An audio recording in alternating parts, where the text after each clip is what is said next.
So let's talk about what the film Vampire Academy is about.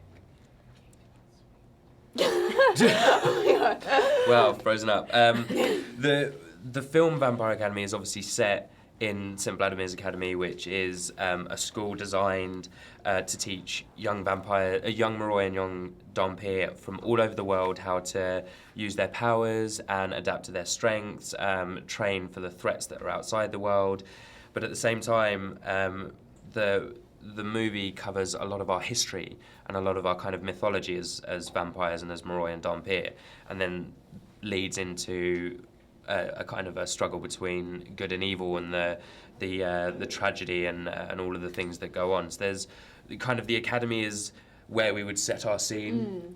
I guess you need to set the context Yeah. because the story exists particular to this world, and in this world there's the Moroi vampires who at the academy are learning how to use their powers, and they feed off blood. And then there's the half human, half vampires, the Dhampir, who at the academy are learning how to protect the Moroi from the Strigoi, which are the undead evil vampires, which the academy keeps out with magic force fields and lots of protection. And let's talk about your characters and their relationship with each other. So Christian's very lonely, very isolated. As Lucy mentioned, the Strigoi, the kind of the evil undead vampires. That's what Christian's parents turned themselves into, and they actually tried to turn Christian into that as well when he was very young.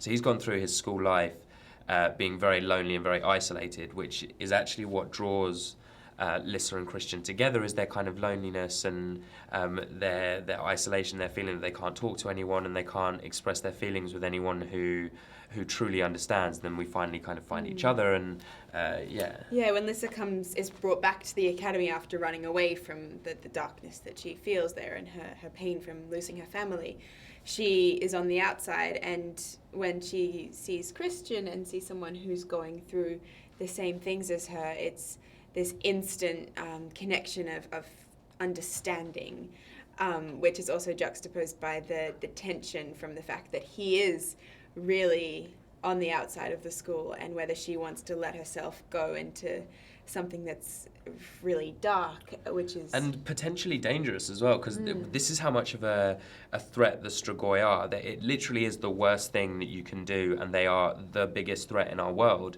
So as well as being isolated and degraded through school, he is seen as a threat. He's seen as dangerous. So obviously Lissa has to kind of battle with that in her own head of whether she wants to get close be with to someone us. who could potentially turn Strigoi. Yeah.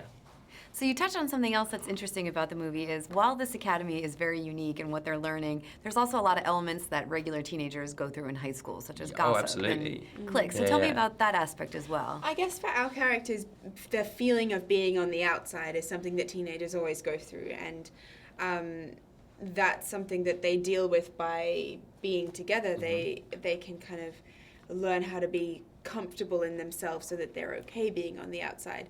But of course, you have to go through a crazy journey in order to get there. And for Lissa, having the friendship with Rose, that's something that all teenagers will be able to relate to, the importance of friendship and to really be there for each other no matter what happens, no matter how crazy someone gets of powers in this instance, and the need to protect Rose and the sort of insanity almost that comes from that, being there for each other amidst everything. And the same with Christian. He's there for Lissa even after she goes on this crazy journey, which is, it's really nice for Lissa to have the two people who really care about her. Yeah, absolutely. And it was, I mean, as you say, we do have, what's interesting about it is, and we've mentioned it a couple of times before, it's not someone new coming to explore our world. We know that we're vampires. We were born vampires. This is all we've ever known. This is what we've grown up with.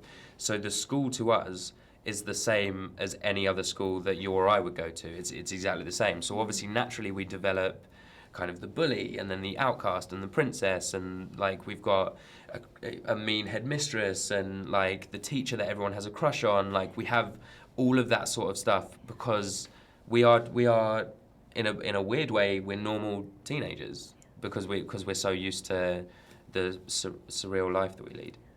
And you touched on your character a little bit, but tell me about his special powers and what makes him a unique and special character. Okay, so all of the Moroi are supposed to specialize in an elemental magic, so either fire, wind, earth, or water. Did I say water? Fire, yeah. So Christian specializes in fire. He's a fire magic user, which is so cool. Yeah. It's so much fun. Like, it's really awesome. If I didn't have spirit, I think fire would be. That would be the one. Yeah. Right. Yeah. And then there are the occasional exceptions where they don't specialize in one. It only happens once every few centuries, which is very rare. Very rare. It seems like this is just a fun characters to play and a fun film to be in. Tell me just about your experience working with each other and the other actors and what you enjoyed about the process. Well, I guess from the very beginning of reading a script written by Daniel Waters, which is the writer of Heathers, it's so funny and offbeat and quirky in this mysterious dark world where anything can happen. You kind of go into this place where craziness is just normal.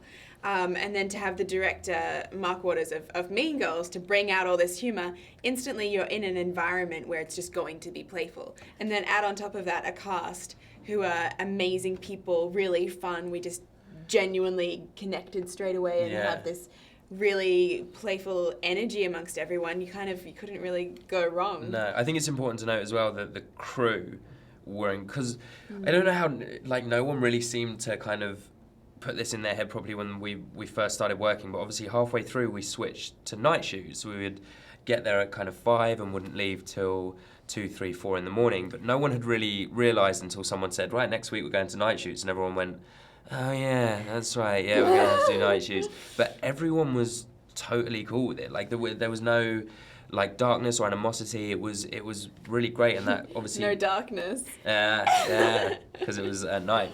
But it was really nice that the cast and the crew and obviously Mark and Dan and everyone, we were all very light with each other. There weren't I didn't have a day kind where of entered into this dark world together and went into Vampire Land and would stay asleep all day and then come out at night in this weird sort of vampire family. Yeah. The crew were amazing in that they kind of were really fun, and we would just have to make so many jokes because we'd all be so tired and delirious that we would just kind of... We all ended up kind of bouncing off each other. Yeah. Great. Thank you both so much. Thank you. Thank Thank you so